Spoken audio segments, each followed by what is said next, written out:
سورہ نوح میں اللہ نے کہا کہ یا قوم استغفروا ربکم ثم توبوا الیہ. سورہ نوح میں اللہ نے کہا کہ استغفر اللہ پڑھو.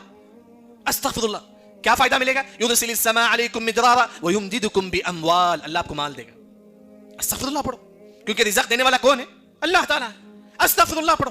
جتنا آپ استغفر اللہ پڑھیں گے اتنا ہی اللہ تعالیٰ آپ کو رزق دے گا. لیکن آج لوگ استغفر اللہ پڑھتے ہیں لیکن پھر بھی ان کو رزق نہیں ملتا ہے نا. کہیں سے لوگ بولتے ہیں کہ مولوی صاحب میں استغفر اللہ پڑھتا ہوں لیکن مجھے رزق نہیں ملتا ہے.